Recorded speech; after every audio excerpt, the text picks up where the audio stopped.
مقام ہے اس نماز کا، اور نماز ہو رہی ہے، فرمایا میں عشاء کی نماز پڑھا رہا ہوتا، سورہ فاتحہ پڑھ رہا ہوتا، میرے گھر کا پردہ ہٹتا، دروازہ کھلتا، آواز آتی، اماں پکارتی، بیٹا محمد، میں نماز توڑ کے چلا جاتا اور کہتا کہ اماں جان کیا کہتی. یہ ماں کا مقام.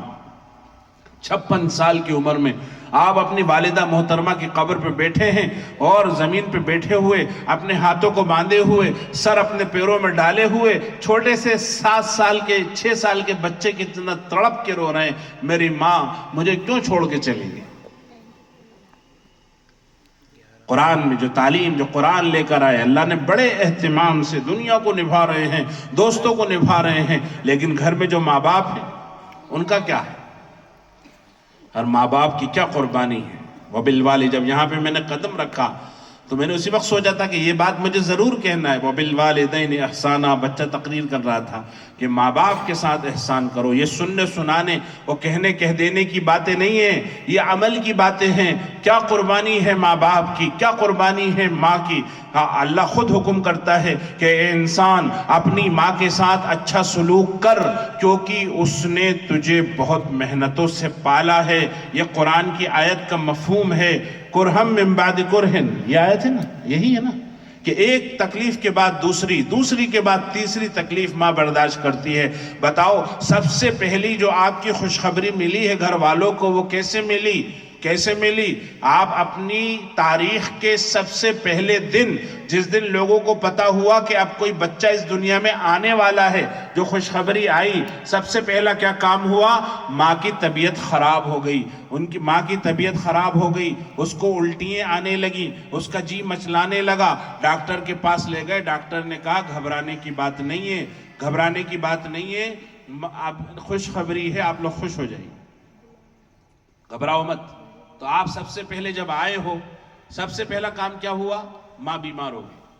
اگر میں غلط طریقے سے اپنا اظہار بند باندھ لوں اور گٹھان میری پیٹ میں چبھتی رہے تو بتاؤ کیا مجھے سکون ملے گا؟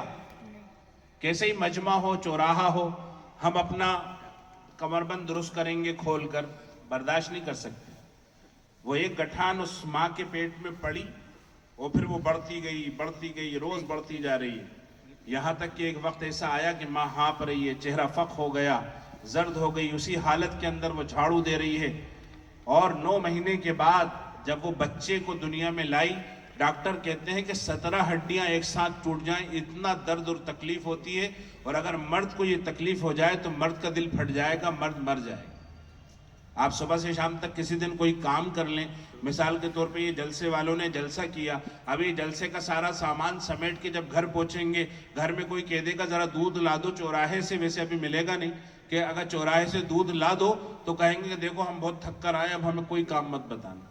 صبح سے شام تک کے کام میں اتنا تھک گئے، اب کوئی دوسرا کام نہیں کریں گے. 9 مہینے کی محنت اور مشقت کے بعد، زندگی اور موت کے دوراہے پہ کھڑے ہونے کے بعد، بچے کو دنیا میں لانے کے بعد 5 منٹ بعد وہ ماں کہتی ہے کہ میرا بچہ کہاں ہے. بچے کو گود میں لٹاتی ہے اور اپنا لہو دودھ کی شکل میں پلانا شروع کر دیتی ہے. کیسے پالتی پوستی ہے. بڑے ہو کے ڈاکٹر بن گئے، انجینئر بن گئے، قاضی بن گئے، مفتی بن گئے، اور بڑے جانے کیا بن گئے. اور ماں وہ سوچ رہی ہے میرا بچہ ہے، بڑا بھولا ہے، ابھی دنیا جانتا نہیں ہے. حالانکہ کتنے ہی چالاک ہو جائے لیکن ماں کی نظر میں بھولا بھالا ہے. بہن سو گئی، بیوی سو گئی، بھائی سو گئے، یہاں تک کہ باپ بھی سو گیا، لیکن وہ آخر تک آپ کے قدموں کی چاپ کا انتظار کر رہی ہے. وہ خاص کھٹکا سننا چاہتی ہے کہ بیٹا آ گیا. اور جب اسے اطمینان ہو جاتا ہے کہ بیٹا بستر پہ جا کے سو گیا، تب جا کر اسے تھوڑی سی نیند آتی ہے. صبح وہ پھر چونک کے اٹھتی ہے کہ میرا بچہ ناشتہ کرے گا. تو ماں کی محبت، اللہ اکبر، کہ ماں کیسی بچے سے محبت کرتی ہے. ماں کیسی محبت کرتی ہے، باپ اپنے بچے سے کیسی محبت کرتا ہے. ہر ایک انسان کی زندگی، مجھے بچپن اپنا یاد ہے، مجھے سانس کا مرض تھا اور آج بھی ہے. آج کا میں بچپن میں زیادہ تھا.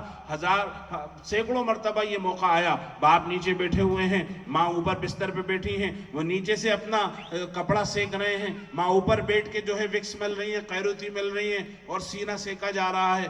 1-2 دن نہیں، سینکڑوں راتیں ایسی ہر ماں باپ کی اپنے بچوں کی خدمت میں گزرتی ہیں. ماں جاتی ہے دکان پر اور جا کر کہتی ہے میرے بچے کو یہ کپڑا پہناؤ. کپڑا پہنا دیا گیا، اتار دو. دوسرا پہناؤ، اتار دو. تیسرا پہنا، اتار دو. چوتھا پہناؤ. وہ دکان والا پریشان ہے، خالہ جان کچھ تو تم خرید لو، پوری دکان تم نے خالی کرا دی، ایک جوڑی چپل خریدنا ہے 50 جوڑی بچے کو پہنا دی۔ کتنی مائیں دکانوں پہ لے جا کر اپنے بچوں کو، بتاؤ کوئی بچہ ایسا ہے جو بوڑھی ماں کو دکان پر لے جائے اور لگا کے دکھائے کہ میری ماں کیسی لگتی ہے، اپنی بوڑھی ماں کو چپل پہنائے اور کہے کہ میری ماں کے پیر میں یہ چپل کیسی لگتی ہے؟ بھول گئے اپنا بچپن کے اندر۔ بیٹا کہتا ہے ابا یہ کیا ہے؟ باپ کہتا ہے کوا ہے۔ ابا یہ کیا ہے؟ کوا ہے۔ ایک دن نہیں، 2 دن نہیں، ہفتہ نہیں، مہینوں نہیں، مہینے میں 1000 بار اس نے ایک ہی سوال کیا، باپ نے 1000 مرتبہ ایک ہی جواب دیا۔ اور آج بڑھاپے کے اندر باپ پوچھتا ہے بیٹا کون آیا؟ ابا وہ خالد بھائی آئے ہیں۔ تھوڑی دیر بعد پوچھتا ہے بیٹا کون آیا تھا؟ ارے ابا آپ تو چپ چاپ بیٹھا کریے، آپ کو کیا مطلب ہے؟ ان ماں باپ کے ساتھ اس نے سلوک کرنے کا سبق میرے آقا نے دیا ہے۔ حالانکہ آپ کی ماں نہیں تھی، لیکن آپ کہہ رہے ہیں میری ماں زندہ ہوتی دنیا کو بتاتا بیٹا کیسا ہوتا ہے۔ آپ نے اپنے گھر کی عورتوں کو نبھایا، اپنی بیوی کو نبھایا۔ صحابہ کہتے ہیں اللہ کے نبی کا مزاج تھا جل ضحکہ التبسم، آپ پر غم سوار رہتا تھا، دائم الفکرہ، گہری سوچ میں ڈوبے رہتے تھے، طویل الصمت، آپ خاموش رہتے تھے، لیست لہو راحہ، سکون نہیں ملتا تھا، دین کی فکریں سوار رہتی تھی، اور جب کوئی ہنستا تھا تو آپ تھوڑا سا مسکراتے تھے، آپ کو زیادہ ہنسی پسند نہیں تھی۔ امی عائشہ رضی اللہ عنہ فرماتی ہیں کان النبی ضحاکا، اللہ کے نبی بہت ہنستے تھے۔ کیا مطلب ہے اس کا کہ بہت ہنستے تھے؟ اور سارے صحابہ کہہ رہے ہیں کہ ہنستے نہیں تھے۔ ایک طرف امی جان کی بات، ایک طرف صحابہ کی جماعت کی بات، وہ کہتے ہیں کہ ہنستے نہیں تھے، اور امت کی ماں کہہ رہی ہے کہ بہت ہنستے تھے۔ کیا مطلب ہے کہ جب آپ اپنے گھر کی چوکھٹ پہ آتے، ساری فکروں کو گھر کے باہر چھوڑ دیتے، اندر مسکراتے ہوئے داخل ہوتے۔ صحابہ نے آپ کی فکر اور آپ کی خاموشی دیکھی، گھر والوں نے آپ کا ہنسنا بولنا مسکرانا دیکھا۔ میری طرح نہیں کہ کسی سے لینداری ہے وہ دے نہیں رہا تو دل میں غصہ ہے، کسی سے دینداری ہے وہ مانگ رہا ہے تو الجھن ہے، سیٹ نے جھڑک دیا تو الجھن ہے، پڑوسی سے لڑائی ہو گئی جھگڑا ہو گیا تو الجھن ہے۔ ساری الجھنوں کا بارود لے کر آج گھر آئے اور آ کر گھر میں دھماکہ کر دیا، گھر کی سیڑھیاں چڑھ رہا ہے اور بچے کہہ رہے ہیں ابا آ گئے، اور بیوی مسالہ بھولتے میں کہہ رہی ہے آل تو جلال تو آئی بلا کو ٹال تو۔ کہ آج بڑا غصہ ہے، کسی سے جھگڑا ہوا، سارا غصہ یہاں نکالا جائے گا۔ لیکن میرے آقا نے سبق دیا کہ ساری دنیا کے جھمیلے باہر چھوڑو، اندر نانا بن کر آؤ۔ ساری دنیا کے جھمیلے باہر چھوڑو، نانا بن کر آؤ، شوہر بن کر آؤ، بھائی بن کر آؤ، محمد مصطفیٰ کی سنتوں کو اپنا کر، اخلاق کردار اپنا کر جو ہے اپنی زندگی کو سنوارو۔ تو یہ میرے آقا کی سیرت ہے، یہ سیرت ایسی سیرت ہے، 1-2 دن نہیں، میرے سے آج بات بالکل بھی نہیں ہو رہی کیونکہ میری طبیعت بہت خراب ہے، اور والد صاحب کا پرسوں انتقال ہوا۔ میرا آنا یہاں پر تقریباً ناممکن تھا، بالکل نہیں آ سکتا تھا، اور ابھی بھی پورے شہر کے لوگ گھر کے اوپر جو ہے آ رہے ہیں، بار بار فون آ رہے ہیں، ہر شہر کا انسان آ رہا ہے، لیکن شاہد صاحب اور ہمارے مولانا صاحب ان حضرات نے یہ کہا کہ آپ کے نام سے جو ہے اعلان ہو چکا ہے، آپ کا آنا ضروری ہے۔ 6 گھنٹے سفر کر کے میں یہاں پر پہنچا ہوں، یہ آپ لوگوں کی محبت کی برکت ہے کہ میں آ سکا، اور میں نے یہاں بات کہ اللہ جزائے خیر نصیب فرمائے ہمارے حذیفی بھائی کو، 2-3 دن سے سوئے نہیں تھے، یہاں آ کے انہوں نے سلا دیا۔ 2 گھنٹے ایسی نیند لگی ہے، میں مطلب آپ کے اس شاید چھندواڑہ کی کوئی ایسی فضا اور محبت ہوگی کہ کئی سالوں میں مجھے ایسی نیند نہیں آئی جو آج 2 گھنٹے مجھے آپ کی چھندواڑہ کی سرزمین پر آئی ہے۔